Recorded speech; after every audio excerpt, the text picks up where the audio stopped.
Welcome to Hidden Hollywood. Season 1, Death in Hollywood. Episode 1, The Unsolved Death of Hollywood's Star, Thelma Todd. There are so many rumors and so much misinformation with no credited sources that I decided I had to make a YouTube video about this. What I'm presenting to you here are the hard facts that I 100% believe contribute to solving this case.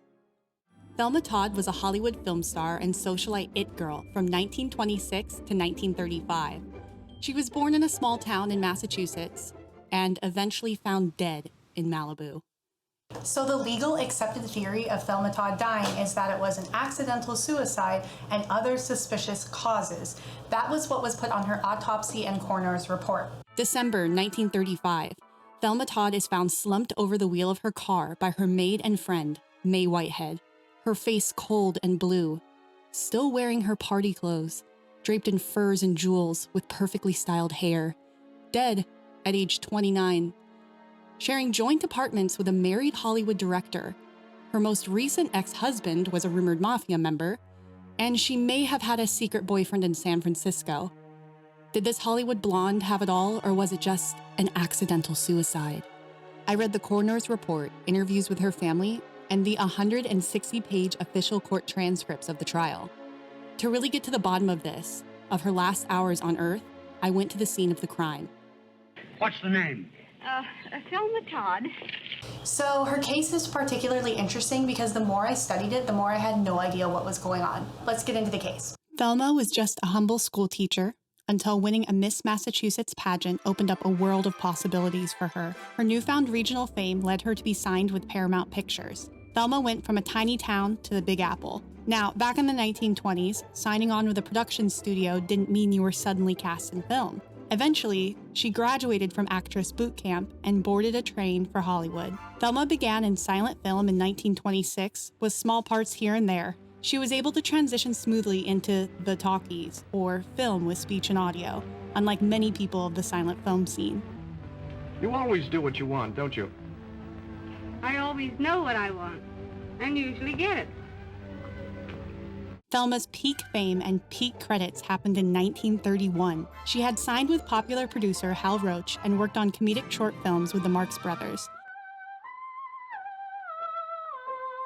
You sing a high, huh?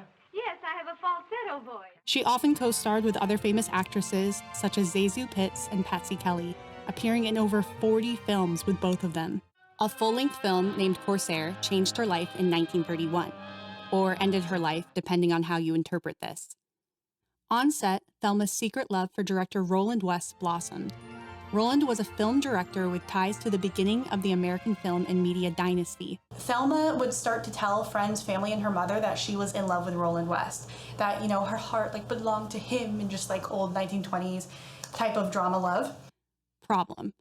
Roland was married to ex-silent film star Jewel Carmen. Despite this personal life setback, Thelma continued modeling, making films, and socializing on the LA scene. Thelma then quickly meets and marries a man named Pat DiCicco. What could be noted as a rebound relationship, Pat was a Southern Italian man whose parents immigrated to New York City and found their wealth in the broccoli business. So he was often known for being a player. He was known for potentially being connected into the Italian Mafia.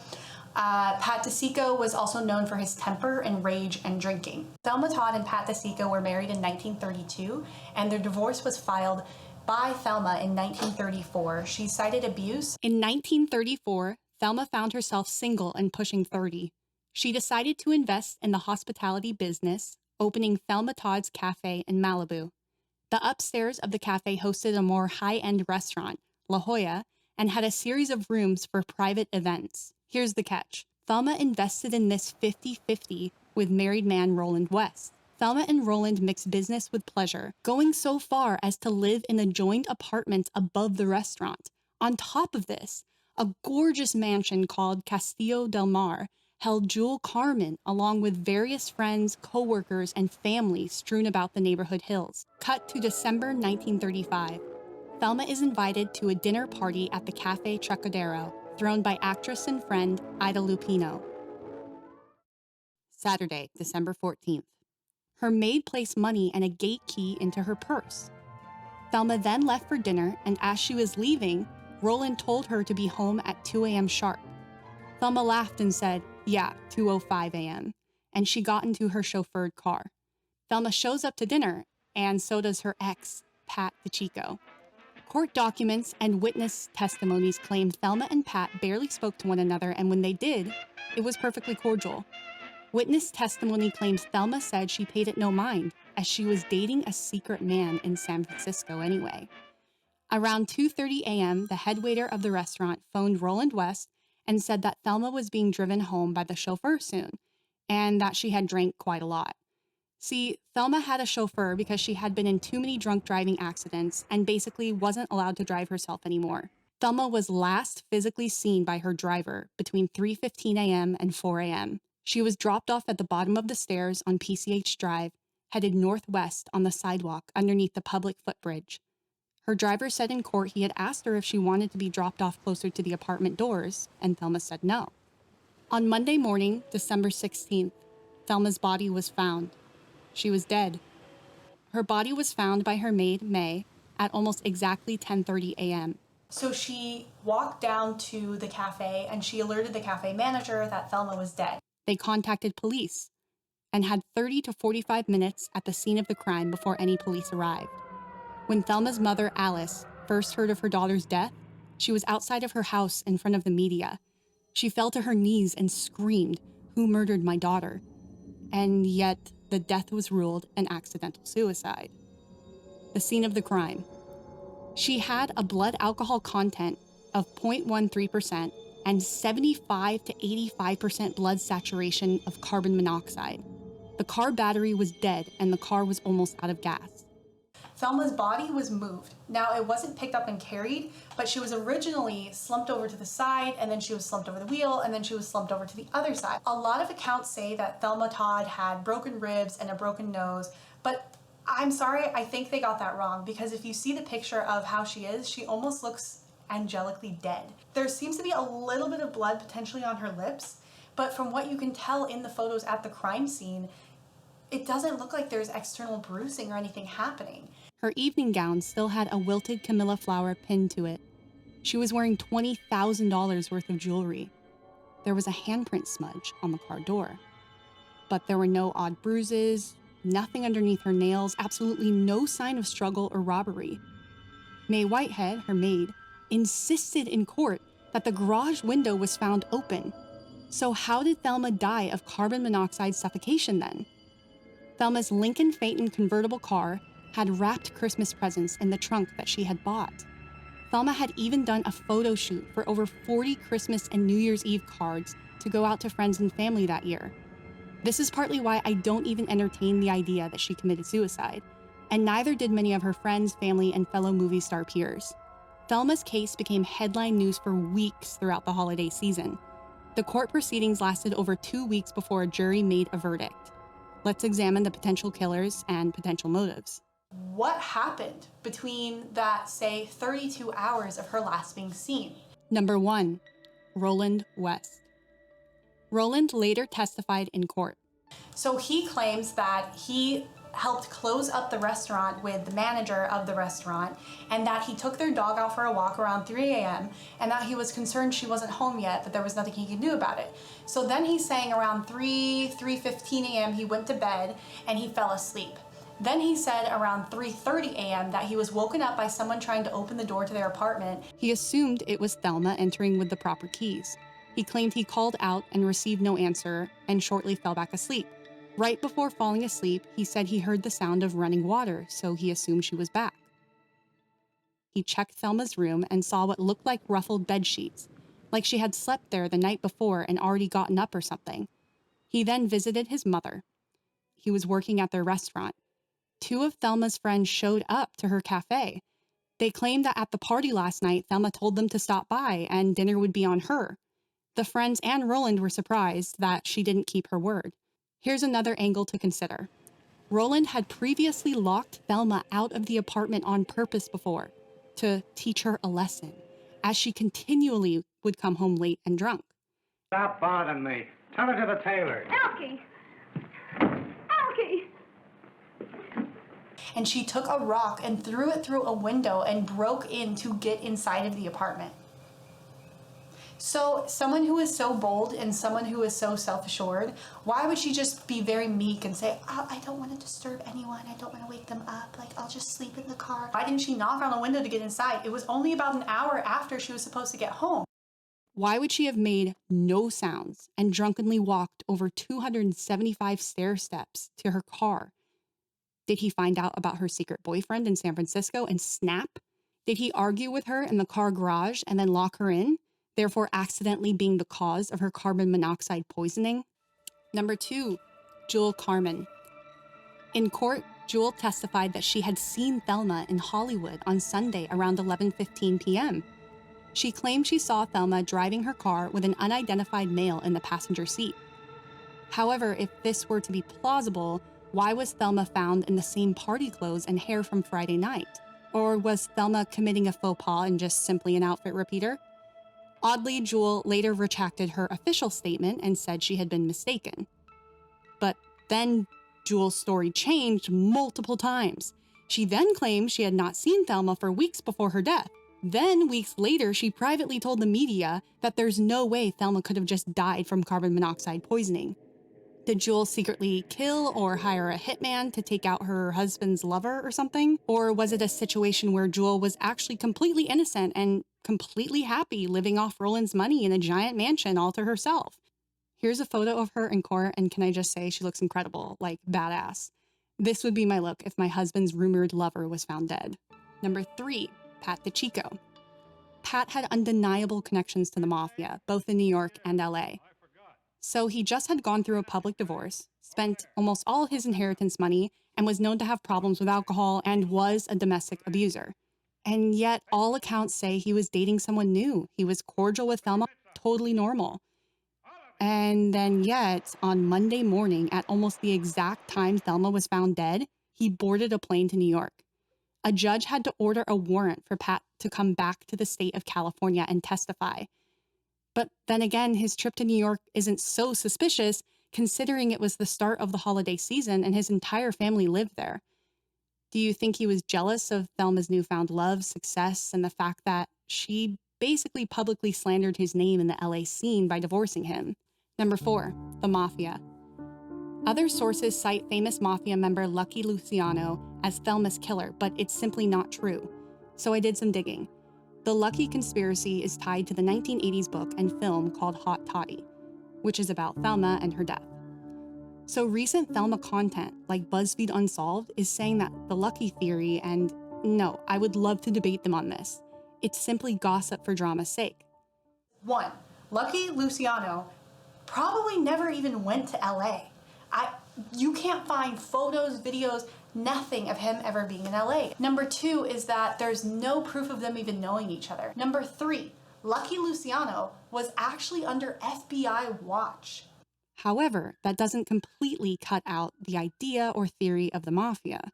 An ex-employee of Thelma's Cafe wrote to Thelma's lawyers and their judge during court hearings. He was in jail in San Diego at the time because he was trying to cash fraudulent checks or something. Anyway, the summer before he had worked at Thelma's Cafe, he claimed that mysterious men stopped by at around midnight and asked for Thelma. He said he heard them beat her up outside and heard yelling and talk about money. Ultimately, this potential witness was never allowed to take the stand because it was deemed that he was solely attempting to lie to get out of jail or something. Now, here's what's weird. After a week of trials, the jury suddenly unanimously decided the case itself wasn't even a case and that it was clear she committed suicide. But were they all paid off to say that? A few rumors floated that the upstairs rooms of the restaurant were perfect for illegal gambling and other Mafia ploys. Maybe the Mafia not only wanted to extort some cash from Thelma, but used the restaurant as a credible front to their organized crime happening upstairs. But here's another angle.